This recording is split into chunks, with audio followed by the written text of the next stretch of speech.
Alright guys, I'm really excited for this one because today we're going to be talking about the Retroid Pocket 5. This thing showed up yesterday and I have been absolutely obsessed with this thing. Now mind you, I am an absolute fiend for anything retro and anything emulator related. I mean, I have basically collected as many of them as I possibly can think of. Like, we have so many different variations of retro handhelds and emulators that you probably didn't even know existed. I mean, obviously this is the PSP, but I even have the Retroid Pocket 3 Plus from like a few years back. Yeah, I love retro games, and I've made a video about a couple of these devices right here, like the Miu Mini Plus. And even with all these emulator devices in front of me, I think the Retroid Pocket 5 is my favorite, and not just because it's brand new.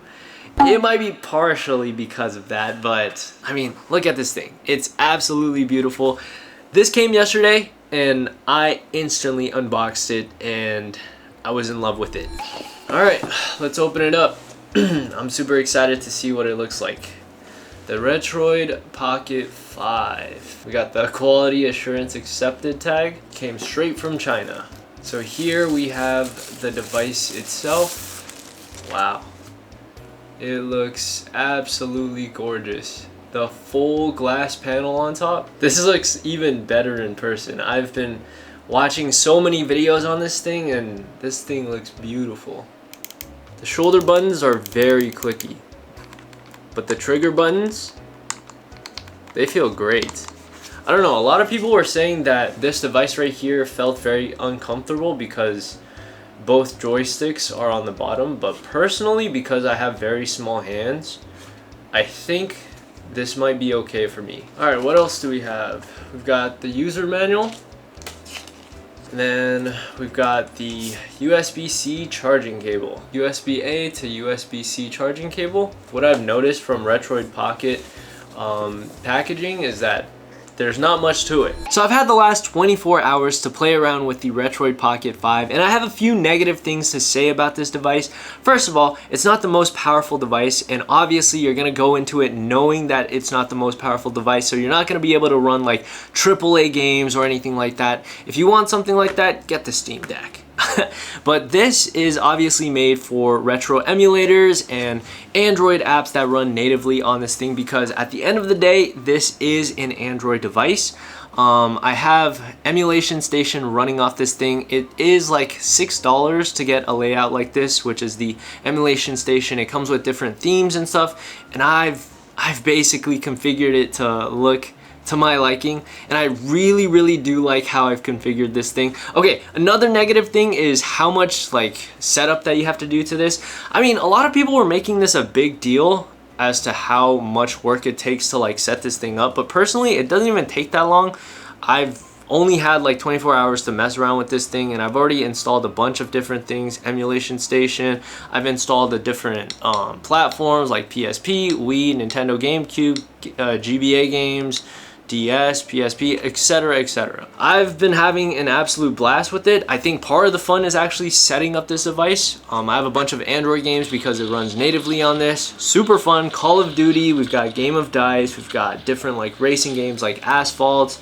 And recently, or more like a few hours ago, I just installed Game Hub. I know a lot of people also use Winlator to run Steam, but yes, this thing runs Steam, guys. Steam runs off of the Retroid Pocket 5, which is super awesome. However, some games are gonna run slower than others. Like I tried running Sunhaven a little bit earlier, and it started off really strong, 60 FPS. I even turned off the shaders and shadows, and even then it started running at like 17 FPS, which is basically unplayable. I would not recommend playing something with a bunch of sprites and just a bunch of things that need to load in. Balatro, perfect. I ran Balatro off this thing and it was amazing. Another negative thing that I would like to bring up is the speakers. These speakers are absolute dog water. Yeah, they're not great speakers, but you're not buying this thing for good audio. You're buying this thing to experience your favorite games. But obviously, if it had better speakers, it would be nice. And if you want a more powerful device, I would say go for the AYN Odin 2 Mini. But this is, I think, you get the best price for the performance. At $219, you get an AMOLED screen, you get great performance for what you're going to be doing on this device. It's really nice. You can mess around with a lot of things. I mean, we've got Steam on this thing, we've got Android games, you get all these different emulators that you can basically install. I've got Vita 3K on this as well, so I can play PS Vita games. So yeah, I've been having a blast just using this for the last 24 hours, and I know I'm gonna be super hyped using this thing. Compared to all my other emulators, I think this is my favorite device yet. Another thing that I really like about this is that you can change the joystick colors. So you can turn the joystick light on and off, but you can also change the colors. We've got pink, we've got, let's see, so we've got white, right? We've got white, we've got yellow, we've got orange, we've got pink, we've got red, we've got blue, and we've got green.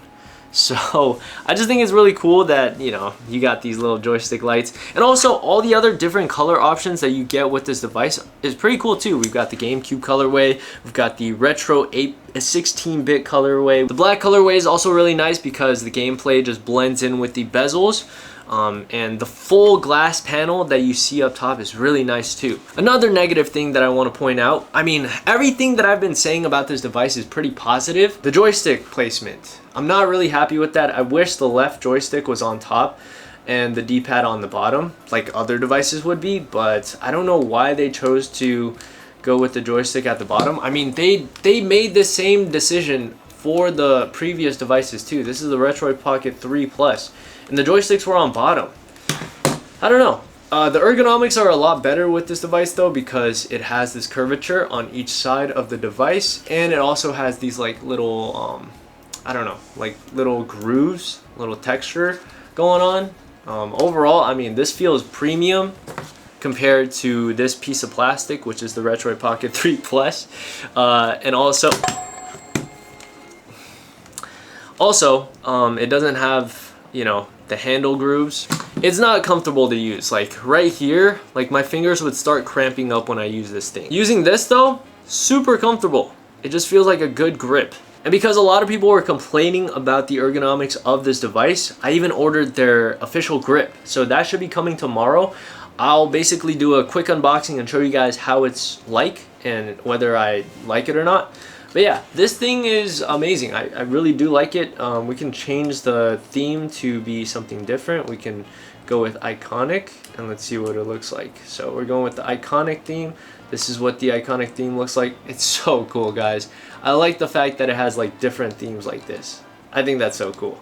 And let's change into another one. Let's go with linear. So we've got the linear theme going on. This is really smooth and nice too.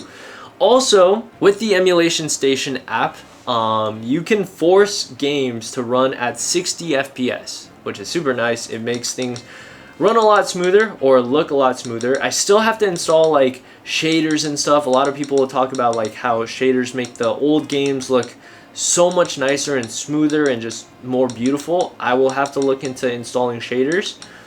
I just want to like basically configure this device to my liking. I've downloaded a few games, and we've got this one right here. This one's pretty cool too. I like this theme too. This one's nice. Yeah, shout out Emulation Station. They're doing a great job with this app. It kind of sucks that it does cost $6, but there's other free apps that you can get as well. But I just really like Emulation Station. It makes it look super clean. So yeah, I'm super happy with this device. The buttons, they're a bit loud. They're very clicky. Also, with the shoulder buttons up top, super duper clicky. The shoulder buttons, the triggers, I really like the triggers. They're very nice. The overall build quality though, very premium in my personal opinion. They are very nice. We got the SD card slots, headphone jack, and USB-C. There's not much to this device really. It's just another emulator. It's another emulator that looks really nice, feels very good in the hand, and it runs a good amount of games, so I'm pretty happy with this. There are a bunch of games that you won't be able to run on this thing, but with the games that it can run, I think it's a good experience. So for $219, I think this is totally worth it. You get a really nice screen, you get a good variety of different emulators that you can run on it. You can run Steam Hub, which allows you to run Steam games. You can also install WinLater, but I haven't really looked into that because Game Hub is just so much easier to install. It's basically just download and play Steam games. So I don't really have too much else to say about this thing. It looks really nice. Tomorrow when the grip comes, I will review the grip because the joysticks, like even with my small hands, I didn't think ergonomics would be like an issue, but even with my tiny small hands, like it's not very comfortable to hold because the joysticks are at the bottom. But yeah, anyways, I've ran Call of Duty, other games, and they run very smooth. So if you want something more powerful, you're gonna have to spend a lot more money, and that's why this is the device that most people go to. If we're comparing sizes, it's slightly larger than a PSP, and the PSP is a good size as well. I mean, having a larger screen on this thing is super nice too. Let's also compare it to the Switch 1. I mean, smaller than the Switch 1. Let's compare it to the Switch 2. Yeah, it's definitely smaller than that. And for portability, if you have a shoulder bag, you can just toss it in. And yeah, there's no problem with that. Like, there's so much space in this bag. You just toss this thing in, and it's just really nice. Alright guys, it's finally here. The Retroid Pocket official grip for the RP5. I don't know what it had to go through for it to be looking like this, but it looked like it went to war and back. Let's open it up, guys. It looks like someone had already opened this up. Oh no, I just hope it's not broken, because if it is, I'm gonna be so sad. But speaking of which, let's take the RP5 out. I've been using this pretty religiously for like the last 2 days now. I've just been having a blast using this thing. And even with my small hands, I thought I wouldn't be cramping up, but after like an hour or two of constant playtime, yeah, it wasn't feeling good, because you know, your fingers will be like this the entire time, and especially if you're using the bottom joysticks. And when I do play games, I do use the left joystick, and it's in a very awkward position. So let's open up this official grip. It feels very nice. I wish it had more of a grippy silicone texture to it, because the plastic on here, even with the textured ridges, it's still not grippy enough sometimes. Like if I'm not sweating, if I'm not being a sweat while playing games, like this is gonna slip out of my hands. So let's see how much the ergonomics improve when I install the transparent Retro Pocket 5 grip. I don't know how to apply this. I think it's just an easy slip-on. Oh wow, it's actually really easy to put it on. You guys see this? It's like basically filling out my palm, so my hands land, or like, yeah, my hands basically lay down on the perfect spots to make it feel a lot more comfortable. Alright, let's try playing some games. I've been playing this game religiously. It's called Static Shift Racing. Like immediately I feel a huge difference, because this grip fills out my entire palm. It doesn't feel like I'm barely holding onto the device, you know? Like if we take the grip off, right? And it's actually really easy to slip the grip on and off, but without the grip, it feels a little awkward. Like it feels like it's kind of empty in my hands, if that makes sense. And that's what makes it a little bit uncomfortable for like long-term gaming sessions. I know there's like 3D printed options online from like third parties, but I would personally recommend getting this. It doesn't add too much of a footprint. Like look, it doesn't make it that much bigger, you know? So definitely recommend this one.